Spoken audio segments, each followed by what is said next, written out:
Hola, ¿qué tal? Esta es la clase número 8 de Antropología Filosófica, cursada 2021. Comenzamos en esta clase con la lectura de los textos fuentes de Schelling. En la clase pasada reconstruimos un panorama acerca de las etapas, la vida también, y las obras del propio Schelling, mencionándolas, clasificándolas, con todos esos problemas que generan las clasificaciones. Y tratamos también de reconstruir algún bosquejo de las primeras obras de Schelling, ¿no? Y marcábamos, entre otras cuestiones, que Schelling comienza en una suerte, digamos, de estela de pensamiento fichteano o de lo que se llama filosofía trascendental, y que luego se va a ir, entre comillas, apartando o generando su propio posicionamiento filosófico a partir de la filosofía de la naturaleza. Pero esto que señalábamos de las etapas nunca es del todo claro, no es de un día para otro, sino que muchas veces esas etapas son en realidad desarrollos de cierta parte de lo que sería quizás un sistema completo, digamos así. Y un poco lo que sucede es eso, digamos, uno puede ver rastreos de filosofía de la naturaleza en las exposiciones consideradas de filosofía trascendental de Schelling, y al mismo tiempo también uno puede ver filosofía trascendental o el espíritu, ¿no?, en las exposiciones de filosofía de la naturaleza, con lo cual esto que nosotros separamos y distinguimos y analizamos, en realidad en las obras no está tan separado. La intención inicial para la clase de hoy era comenzar con los dos primeros textos, con el marco general de los dos primeros textos, uno considerado de filosofía trascendental y otro, el segundo, de filosofía de la naturaleza. Quizás eso nos exigiría ir demasiado rápido, entonces vamos a concentrarnos en el primer texto, ¿no? Y en todo caso, si podemos decir algo del segundo, o lo trabajamos la clase que viene. El primer texto que seleccionamos es el Panorama General de la Literatura Filosófica más reciente. Es un texto que Schelling empieza a escribir alrededor de 1796 y lo sigue escribiendo en los años siguientes y se va publicando en el Jornal Filosófico, ¿no?, en la Revista Filosófica, a partir de 1797. Se llama así el primer título, el título original, Panorama General de la Literatura Filosófica más reciente. Pero tiene también este texto una segunda edición de 1809, donde Schelling le cambia el título y pone Tratados para la explicación o el esclarecimiento del idealismo de la doctrina de la ciencia, ¿no? Tratados para la explicación del idealismo de la doctrina de la ciencia. Como si Schelling se despegara del propio Schelling diciendo, bueno, acá estaba muy fichteano, ¿no? Ya esto lo da cuenta en el título. Y en la primera nota, Schelling dice que en esta obra, en el panorama o los tratados, ¿no?, vamos a tener siempre ese problema. Vamos a llamarle panorama, que es el título inicial, pero se le puede llamar de las dos maneras. En la primera nota, Schelling dice que acá, en esta obra, se muestra mejor que en las cartas el germen de mis intuiciones positivas, ¿no? Mejor que en las cartas. Habíamos dicho que las cartas sobre dogmatismo y criticismo son, junto con Del Yo, las dos primeras grandes obras de Schelling, pero ahora vamos a decir por qué nos vamos a ocupar de esta y no de aquellas. Nosotros tenemos una parte, el comienzo, en realidad la introducción y la parte 1, pero en la composición del texto es un poco más compleja. Tiene una parte 2, una parte 3, dividida en consideración previa y conexión entre teoría y práctica. Una parte 4, donde realmente le hace honor al título, digamos así, Schelling, y un apéndice sobre el tema de los postulados en la filosofía. Y uno podría decir, la parte 2 y la parte 3, el desarrollo de esas dos partes es realmente muy fichteano. Y en la parte 4 recién se pone Schelling a reconstruir lo que el título dice, el panorama general de la literatura filosófica más reciente. Bien, esto respecto a la composición del libro. Bien, antes de entrar en el texto quisiera hacer una consideración previa. ¿Por qué empezar con esta obra de Schelling, con el panorama? Uno podría preguntarse eso. ¿Por qué el panorama? Desde el punto de vista histórico, vamos a dar como dos costados de respuesta a eso. Desde el punto de vista histórico, estos textos, ¿no?, que fueron publicados por separado y después reunidos, gustaron mucho a Fichte. Y de hecho, Schelling los publica en la revista que Fichte tiene con Niethammer. Pero además causaron un gran escándalo y protestas a las cuales Schelling respondió con muchísimo desprecio. O sea, respondió formalmente, diciendo, bueno, su libro es pésimo. No sé qué pretende que diga. Schelling, recuerden, en este momento tiene 20 y nada. Y otro dato importante o curioso que señala Villacañas en la introducción, que es relativamente cierto, que este texto tiene una estructura similar a lo que va a ser el sistema del idealismo trascendental, ¿no? La primera obra sistemática, digamos así, o una exposición del sistema, eso también lo señalamos la vez pasada, aunque es un problema, en 1800 de Schelling, una obra extraordinaria y también muy complicada. O sea que está prefigurando lo que sería el sistema, digamos así. Pero todo esto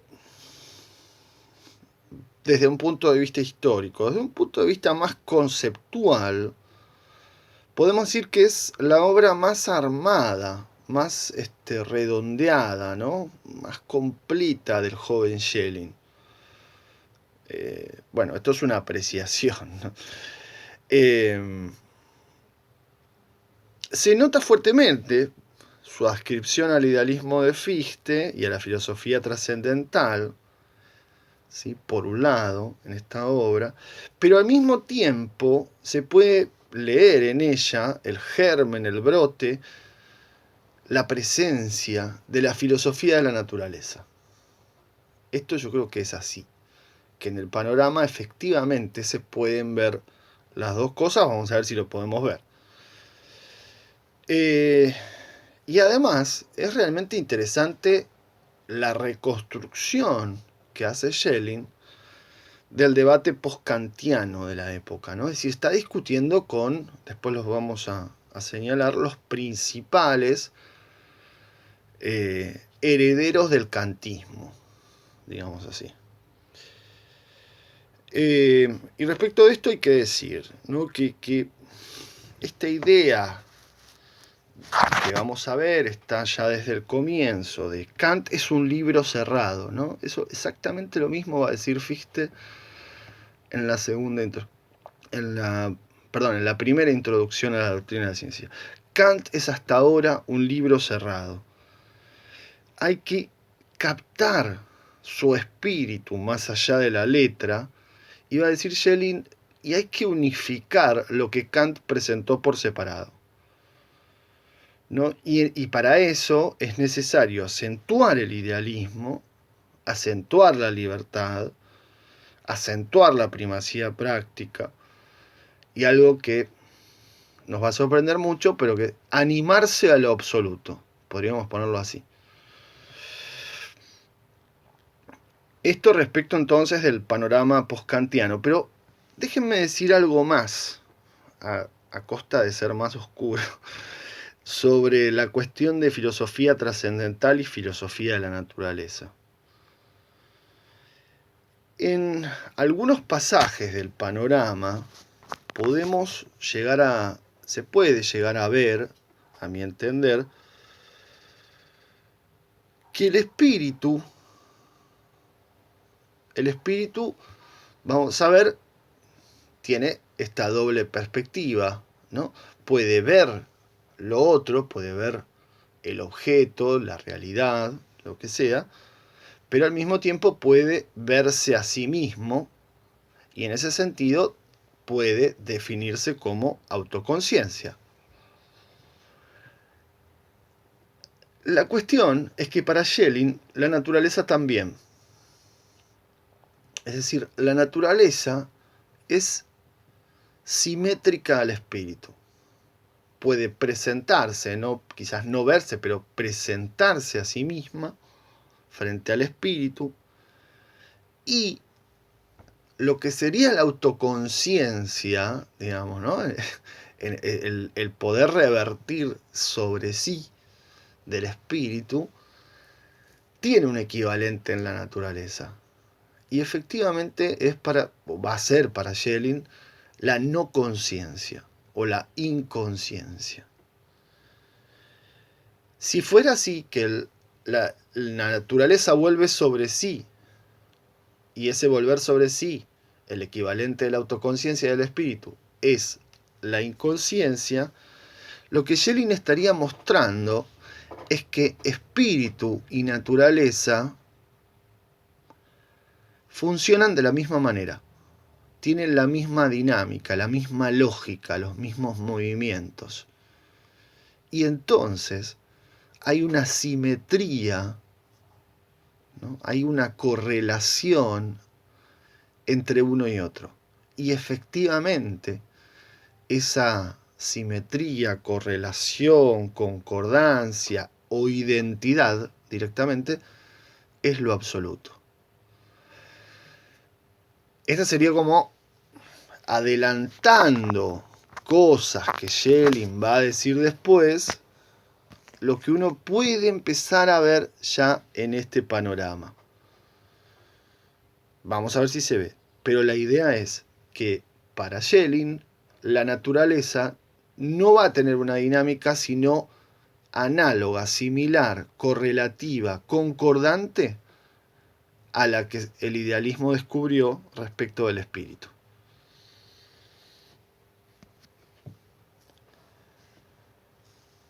Bueno, muy bien. Comencemos con la introducción. Es rara la introducción, hay que decirlo de entrada, no nos engañemos. Es rara la introducción. Primero empieza con una suerte, digamos, de presentación y crítica a la época, ¿no? Comienza dirigiéndose a los destinatarios, ¿no? Supuestamente los destinatarios de este texto son los que buscan la verdad, sin importar quién la diga, sin importar el autor, sin importar el individuo, digamos, ¿no? Considera también a la época como la época de la razón que renuncia a lo especulativo, a lo que llama las regiones supernaturales o supranaturales.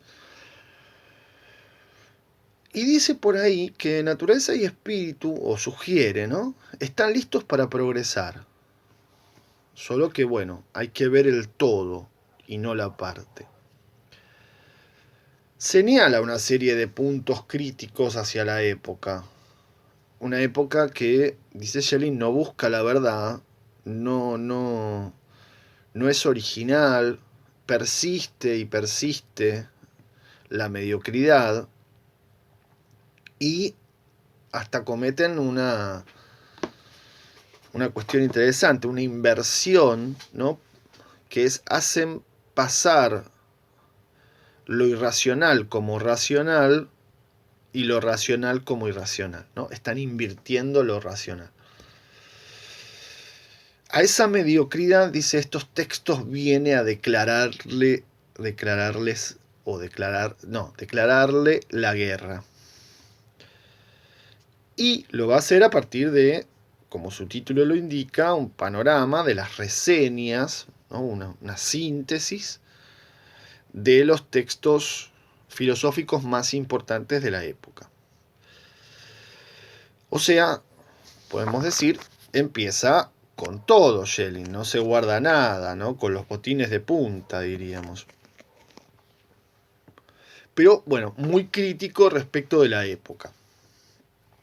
Ahora, ¿qué es la época, digamos así, ¿no? ¿Cómo caracteriza Schelling a la época? Bueno, dice, el contexto específico es una breve historia de toda la época kantiana. Breve historia de toda la época kantiana. La verdad es que la época kantiana es muy interesante, es muy variada, tiene muchos autores. Algunos Schelling va a citar en la parte donde se dedica específicamente al tema que dice acá. Pero el kantiano que elige para pintar la época no es, créanme, de los más importantes, ni mucho menos. Y el tema que elige, si bien es un tema candente, ¿no? El tema de la religión, lo habíamos dicho, ¿no? También en Kant se esperaba el texto sobre la religión y eso permitió que el ensayo de Fichte circulara y como si fuera de Kant por un tiempo, pero llama la atención que Schelling resalte este texto de Heidenreich, Cartas sobre ateísmo, de 1796. ¿Qué hace Heidenreich? Bueno, escribe una serie de cartas, como otro género bastante habitual en la época, donde él, que es un creyente o un convencido de la religión, a partir de la crítica kantiana, discute con un ateo, ¿no? Se cartea con un ateo que cree en una naturaleza, digamos así, autosuficiente, sin Dios ni inmortalidad. Entonces, Schelling dice, bueno, hay un primer problema acá, es que hay un ateísmo moral más importante, más alto, en el propio kantismo y que surge de sus propios principios morales y que no fue descubierto claramente por este libro, ¿no? Este libro al cual seguramente tildará también de mediocre.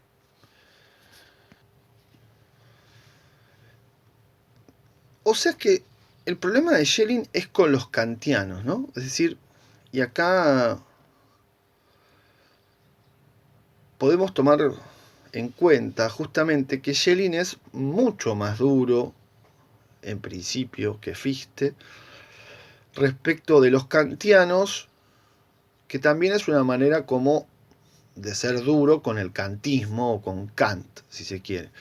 También, por lo menos más duro que Fichte, seguro.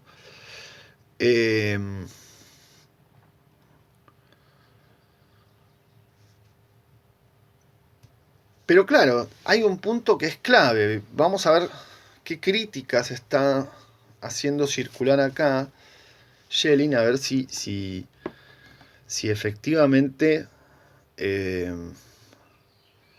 afecta a Kant o no, sería la pregunta quizás de fondo. Primero, contra los kantianos dice ya en una nota de la página que está en las páginas 57 y 58 de la traducción, dice que todavía se pelean por el fantasma de la cosa en sí, ¿no?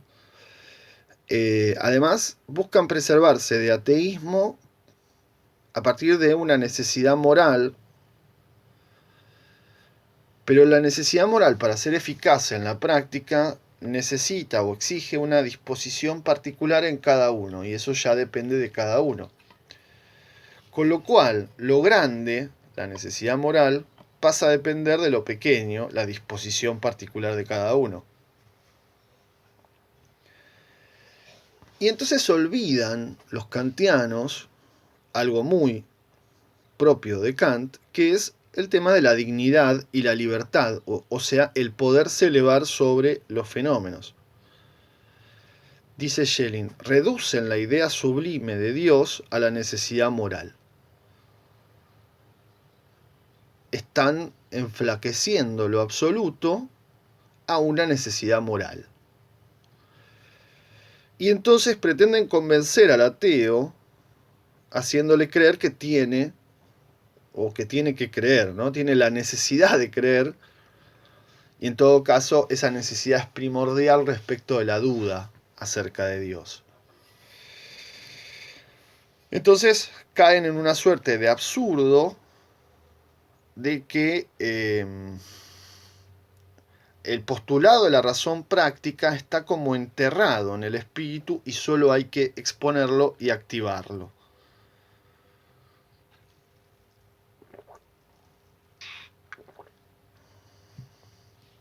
Bueno, y acá sigue criticando el desarrollo de Heidenreich, o mejor dicho, la consideración de la inmortalidad como permanencia sin tiempo, y bueno, lo compara con el antropomorfismo acerca de Dios y establece un zoomorfismo, ¿no? Que si se considera al hombre solo como una prolongación en el tiempo, se lo equipara al animal. Y dice Schelling por ahí en la página 61, quizás nos regale el autor, u otro kantiano, una aritmética celestial. Decíamos, es rara la introducción. Es rara la introducción, es raro el rival que elige Schelling. Es raro el tema, ¿no? La moral-religión. Sin dudas es belicoso, es escandaloso. Bueno, este Heidenreich es uno de los que lo querella, digamos, o le exige una retractación pública a Schelling. Pero ¿qué hay detrás de esto? Bueno, lo que hay detrás de esto es esta cuestión, dos cuestiones quizás, ¿no? que se van a ir aclarando quizás con el desarrollo. Por un lado, la cuestión de, bueno, ¿qué dijo, qué quiso decir Kant? ¿No? La letra y el espíritu, o como va a hablar después, el lenguaje del espíritu, el lenguaje de la palabra. ¿Qué quiso decir? ¿Cuál es el verdadero espíritu del criticismo? ¿No? Entonces ahí hay un posicionamiento respecto de los kantianos y respecto de cierto dogmatismo, digamos, de parte de los kantianos. Y por otro lado, hay un reproche permanente a la época, que es una época que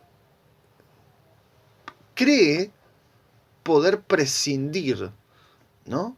de lo absoluto. Cree que puede prescindir, como que no hace falta. Con la necesidad moral ya está. Ya está, ya nos arreglamos con eso. Podemos reducir lo absoluto a eso, a una necesidad moral. Y uno podría decir, ¿pero acaso Fichte no hizo eso también? ¿O va a hacer eso en la disputa del ateísmo? Cuando va a retomar esa idea de Dios como orden moral del mundo. Podría ser, es una hipótesis. Pero lo que queda de la crítica de Schelling, que quizás incluya a Fichte también, es justamente eso. La renuncia a lo absoluto. La época renunció a lo absoluto. Y cree que puede confiar todo a una necesidad moral, en este caso una ley moral y nada más. Y cree que eso es Kant, además también, ¿no? Sumándole al asunto. Bien. Hasta acá entonces la introducción, rara, como decíamos, desde el comienzo. Empezamos ahora con la primera parte. La primera parte, como decíamos, comienza con un tema que es realmente interesantísimo, como cuestión hermenéutica, que por supuesto está en Fichte, está en Kant, va a estar en Hegel también. ¿Y cuál es el tema? La filosofía kantiana se puede desdoblar en una suerte de filosofía explícita o exotérica, ¿no? Exterior, aparente, lo que va a llamar después el lenguaje de la palabra o la letra, digamos así, como decía Kant, fría y muerta, y una parte implícita o esotérica o interior, ¿no? Más profunda, no captada y expresada, o captada a veces y expresada poco, y ese es el lenguaje del espíritu, y justamente el espíritu como lo contrario a la letra, ¿no? Como aquello que, el sentido que está más allá de lo que se dice. Esta filosofía, este doble aspecto de la filosofía kantiana, para Schelling tiene una explicación. Hay una explicación sobre por qué el fundamento principal de la filosofía kantiana permaneció desconocido o escondido, ¿no? Implícito, no visto.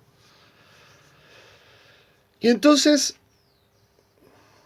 hay también una disputa, una contienda entre, por un lado, los antikantianos, que se volvieron anti toda filosofía, ¿no?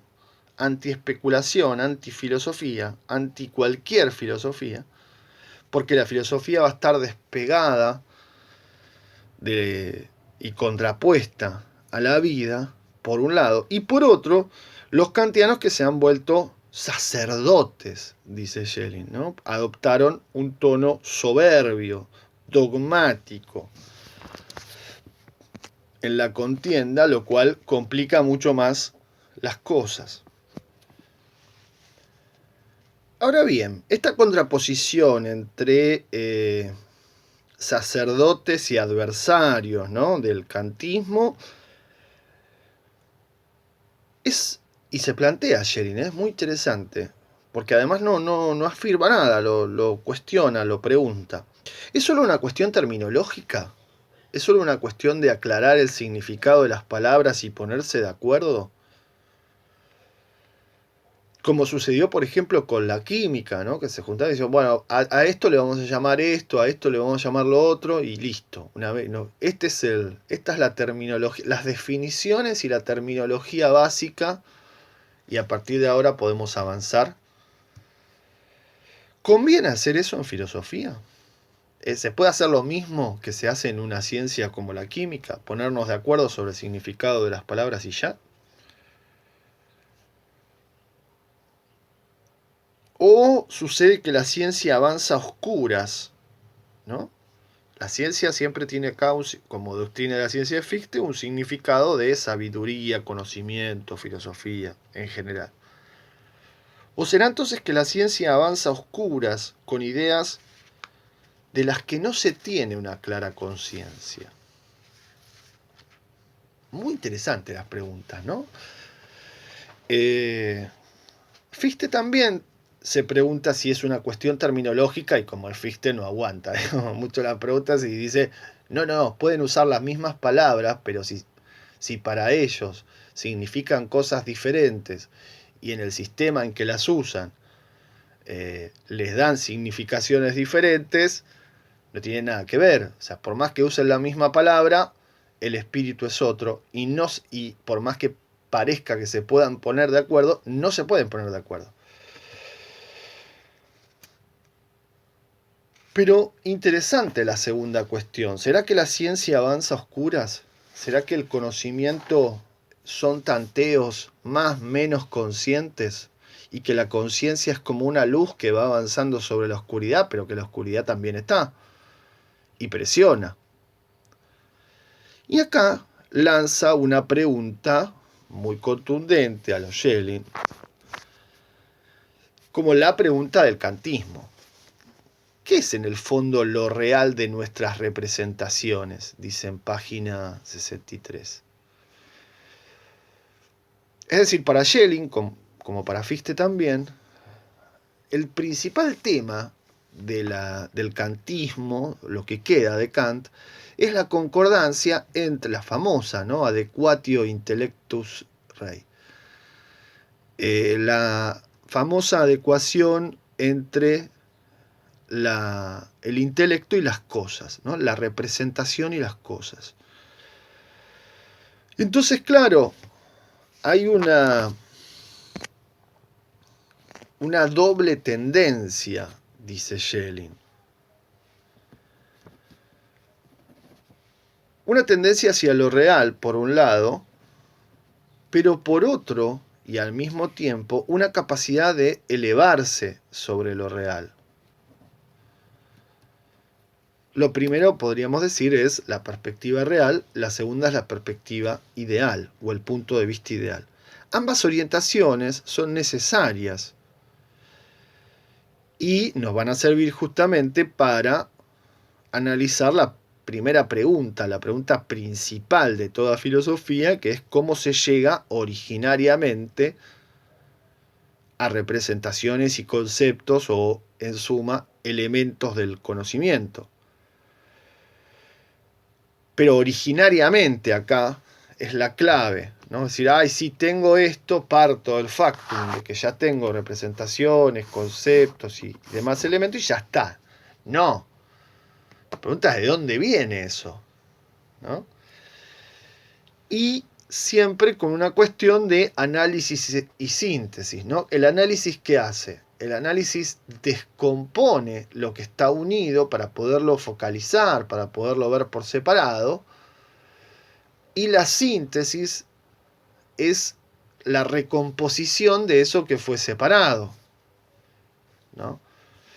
Es decir, análisis y síntesis son inescindibles, inseparables. En todo análisis hay la presuposición de una síntesis previa, en toda síntesis hay una posibilidad de descomposición o de análisis.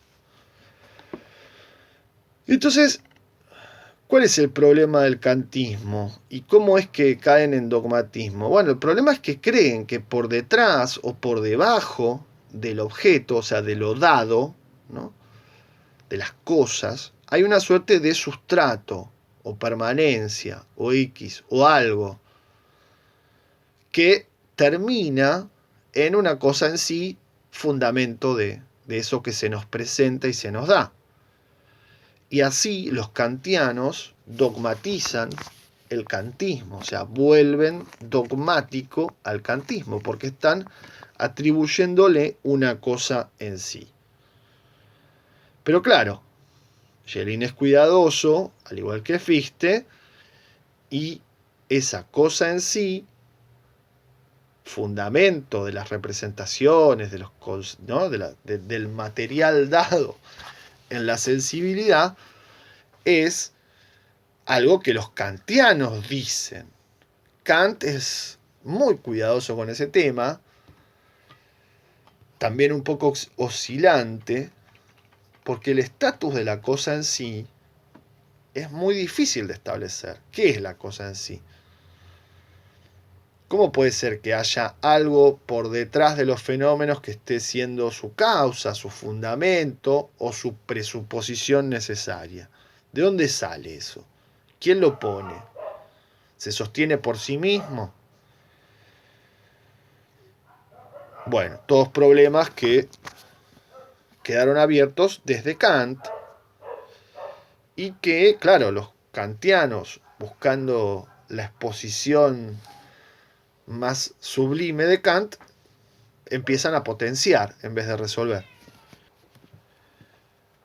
Bueno, pero ¿qué dice Kant? ¿No? Como si uno pudiera... Ah, ya está, ya lo vamos a resolver. Veamos qué dice Kant y ya está. Y acá Schelling se va al Kant, al verdadero Kant, verdadero entre comillas, ¿no? Lo que Fichte diría es el kantismo bien entendido, ¿no? El que vale. Y hace una reconstrucción de Kant y dice, bueno, Kant parte de la intuición, ¿no? Parte de la intuición. Pero dice que la debiera preceder una afección. Y entonces deja sin decidir el origen y deja abierta la puerta, digamos así, para la cosa en sí. Según Kant, todo objeto o cosa es una síntesis originaria de la intuición. Y acá aparecen dos formas de la intuición, espacio y tiempo. Que es muy raro como las presenta Schelling. El espacio es extensión, ¿no? En cambio el tiempo es límite o frontera, es un punto matemático. El espacio es lo positivo y el tiempo es lo negativo, ¿no? Lo que limita. Y estas son condiciones necesarias de toda intuición a la que Schelling considera acción del espíritu. Se puede ver entonces espacio y tiempo como dos actividades contrapuestas, como lo positivo y lo negativo, pero al mismo tiempo están unificadas. Y esa unificación corre por cuenta de la imaginación, ¿no? La imaginación es la que proporciona la síntesis originaria y trascendental en la intuición, es la que hace. Si se hubiera captado esto, dice Schelling, se hubiera evitado todo ese fantasma de la cosa en sí. Y caso distinto es el de Leibniz, quien usa el significado de cosas en otro sentido, distinto del de Kant. Pero entonces, porque claro, todo esto lo que evita es justamente tener que suponer o tener que hablar de una cosa en sí como causa, fundamento, origen, lo que sea, de la afección que después termina en el material sensible ordenado espacio-temporalmente. Y eso configura una parte del objeto. Todavía no habló del entendimiento, ¿no?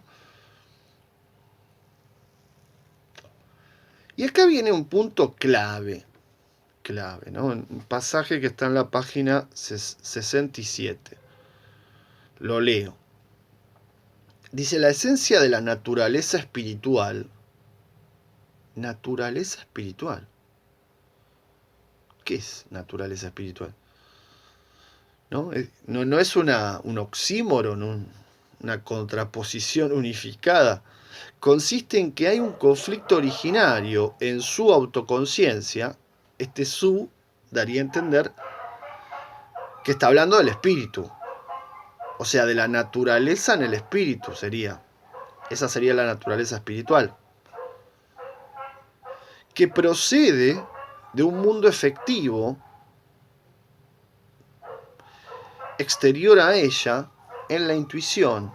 Una creación desde la nada, dice Schelling acá, completamente envalentonado, ¿no?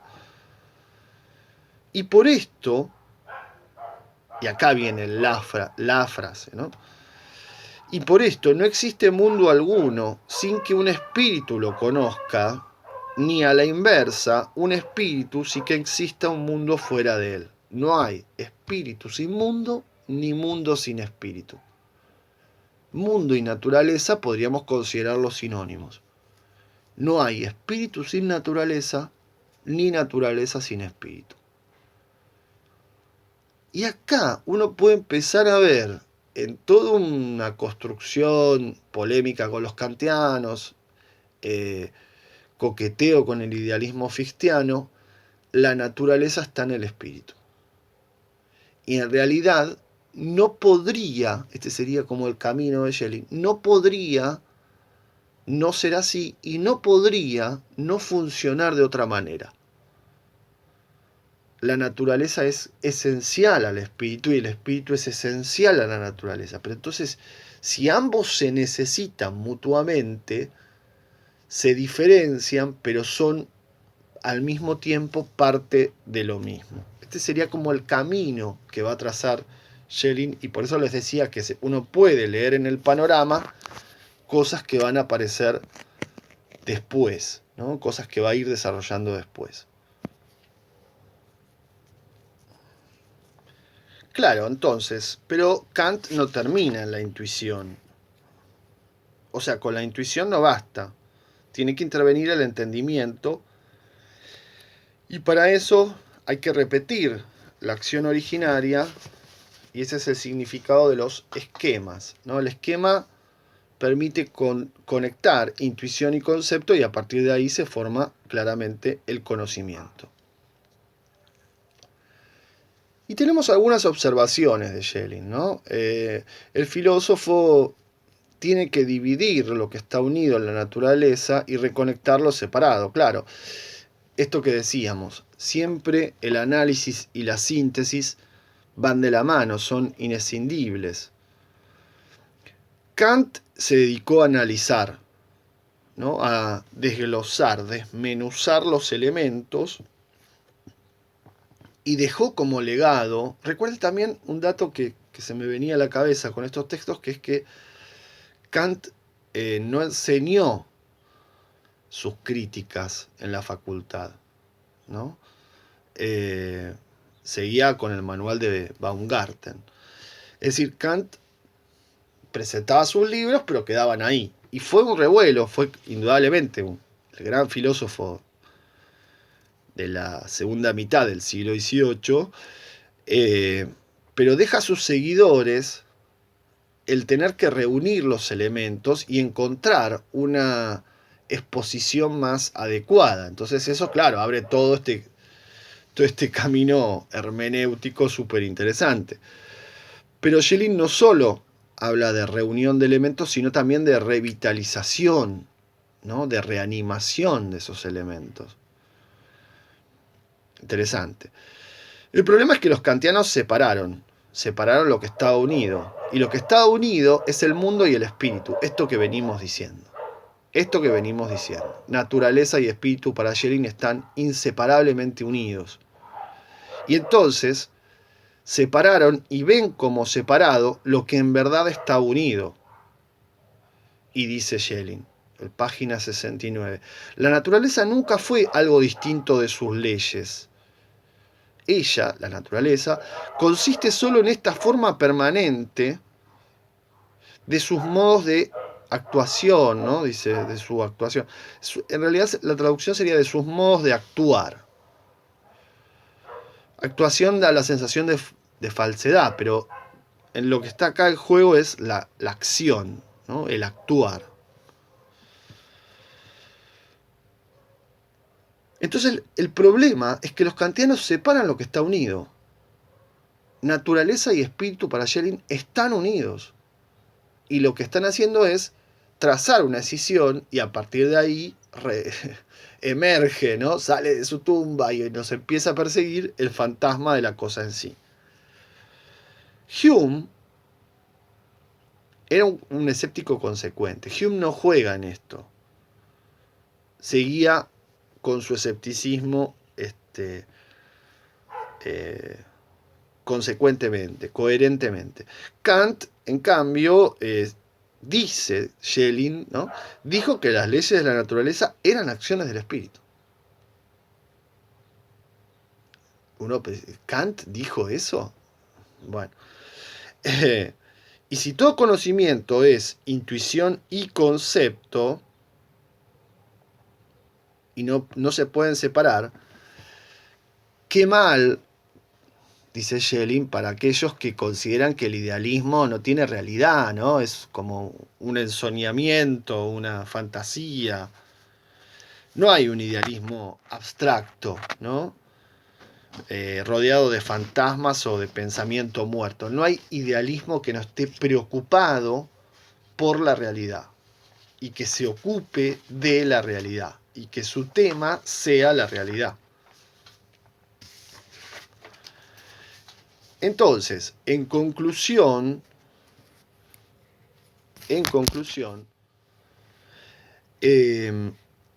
no hay separación entre concepto e intuición para Schelling.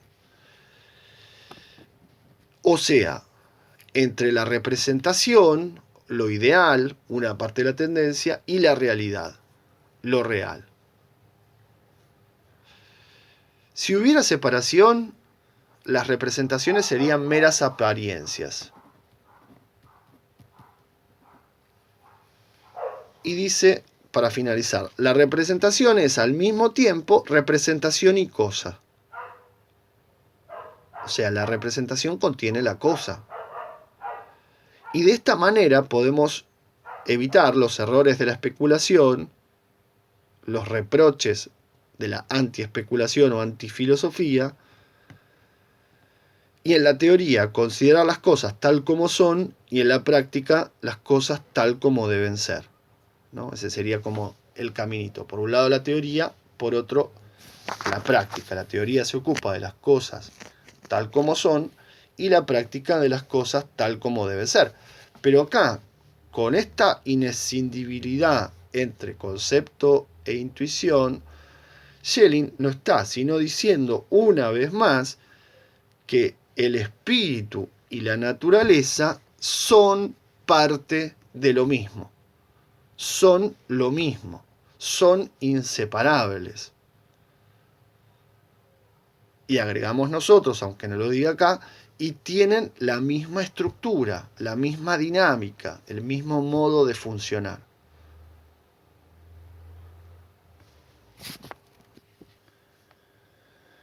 Bien, vamos a dedicarle unos minutitos a cómo sigue el texto, ¿no? La parte 2, la parte 3, la parte 4 y el apéndice. El texto vuelve en la parte 2 sobre la pregunta fundamental, la primera pregunta de la filosofía, y coloca a la filosofía kantiana en una situación como de disyuntiva, ¿no? Es decir, la filosofía crítica sostiene que la forma del conocimiento proviene de nosotros, mientras que la materia es dada desde afuera, según cierta versión más empirista, digamos así, del criticismo. Pero toda la cuestión es explicar la concordancia, ¿no?, entre la representación y el objeto, ¿no?, entre el intelecto y la cosa, como decíamos antes. Y eso depende de que haya un ser que se autointuya inmediatamente, y este es el yo, en donde se dé una concordancia plena entre sujeto y objeto y una intuición que reúna al mismo tiempo actividad y pasividad. Entonces, si materia y forma son inseparables, son una sola cosa, entonces caben dos posibilidades, dice Schelling: o provienen de nosotros o son dadas desde afuera. Pero si son dadas desde afuera, eso que es en sí, desde afuera, tendría que ser también para sí, y entonces, rápidamente, cerrando la parte 2, concluye que la materia proviene del espíritu. En la parte 3, eso cerró la parte 2, perdón. La parte 3, el tema es el pasaje de la filosofía teórica a la filosofía práctica. Y justamente la conexión entre teoría y práctica es la conexión para Schelling entre naturaleza y libertad. Y basándose en la idea de una intuición que es activa y pasiva al mismo tiempo, es decir, que es activa, quiere decir tiene una actividad originaria, un esfuerzo por cumplir lo infinito, por realizar sería, ¿no?, lo infinito, y es pasiva en el sentido de tiene el sentimiento de limitación o la sensación originaria, Y básicamente a partir de la parte activa, valga la cacofonía, se puede unificar teoría y práctica. En la parte cuarta, Schelling insiste sobre esta idea de no hay sistema idealista, no hay idealismo que no se ocupe de la realidad, digamos, que no se le, el idealismo es siempre también un realismo. Y efectivamente, como decíamos, hace todo este panorama por las principales figuras de la época, ¿no? Obviamente habla de Kant, habla de Fichte también acá, y debate con Schulz, con Reinhold y con Beck, tres de los kantianos importantes en la época. Finalmente, el apéndice se ocupa de la cuestión de los postulados, ¿no? Es decir, los postulados, que es una palabra tomada de la matemática, pero claro, en la filosofía tiene que tener siempre un sentido teórico, pero también al mismo tiempo un sentido práctico. Bien, esto para tener entonces un panorama del panorama. Quisiera cerrar con algunos problemas que podemos pensar, que podemos plantear en en estos pasajes seleccionados, ¿no? En la introducción y en la primera parte. Me gustaría que retomemos quizás algunas preguntas que fuimos sugiriendo. Respecto a la introducción, esto lo esbozamos, ¿no? La pregunta sería, ¿por qué, si están abiertos todos los temas para discutir sobre Kant, Schelling elige centrarse en la religión o en la moral religión? ¿Por qué elige un postkantiano bastante menor y desconocido? ¿Por qué el tema se discontinúa en el texto, salvo quizás hasta el epílogo que mencionábamos recién, donde aparece nuevamente el tema de los postulados y la vinculación con la práctica?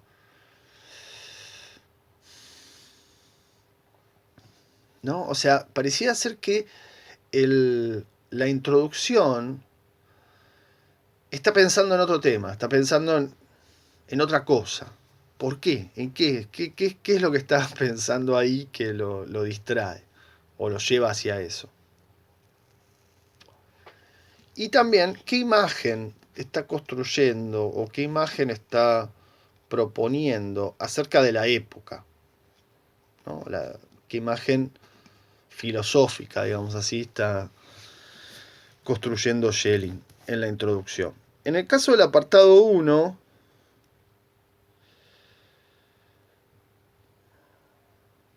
uno podría decir si esta cuestión del juego, si no, sobre la filosofía kantiana, ¿no? Si no hay un juego de unidad y contraposición entre espíritu y palabra,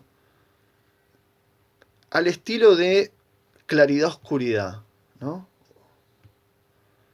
Lo dicho y no, lo no dicho, ¿no? Lo que se muestra y lo escondido. Y si ese juego no está presuponiendo ya una simetría, en el sentido de cuando se muestra algo, necesariamente se oculta otra cosa. Cuando se dice una cosa, necesariamente hay otra que no se dice. Bueno, es un problema para pensar, digamos, ¿no? Si no hay una simetría entonces en este juego entre espíritu y palabra, o el Kant implícito, el Kant explícito. Otra cuestión que me parece interesante para pensar en la primera parte del panorama. ¿Qué es lo real? Eso, recuerden la frase, ¿no? Lo real que está en el fondo de nuestras representaciones. ¿Qué es eso? ¿Se puede separar lo real de la representación? ¿Es algo? ¿Está afuera o está adentro? ¿Está afuera entre comillas o está adentro entre comillas?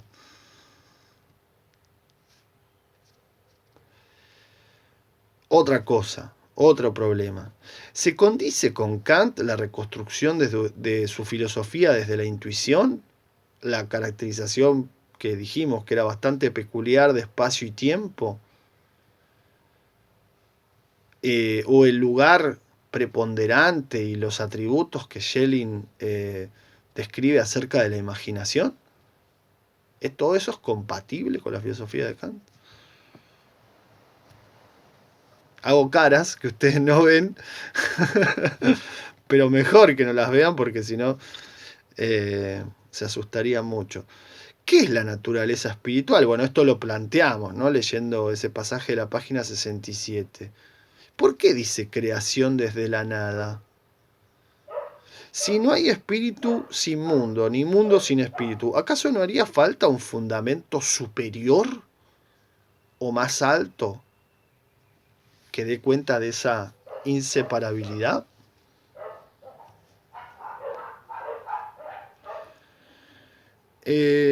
Si la naturaleza coincide con las leyes y las leyes coinciden con los modos de actuar o de actuación, como dice el texto en la página 69, ¿podemos decir que la naturaleza actúa en el mismo sentido que el espíritu? También estoy poniendo caras que ustedes no ven por suerte. Si las representaciones, y esta es la última cuestión que planteo respecto de la parte 1, si las representaciones son o incluyen tanto las representaciones como las cosas, estas que están dentro de la representación, ¿son también representaciones? Bueno, seguimos entonces la clase que viene con un panorama, pero ya no literal, del texto de Schelling, de la filosofía de la naturaleza, y nos vamos a centrar en una mirada general, pero después, digamos, enfocándonos en el texto que sigue, que es la introducción al proyecto de un sistema de filosofía de la naturaleza, de 1799, los primeros parágrafos, ¿no? Como para tener una pincelada, una mirada inicial acerca de la filosofía de la naturaleza de Schelling.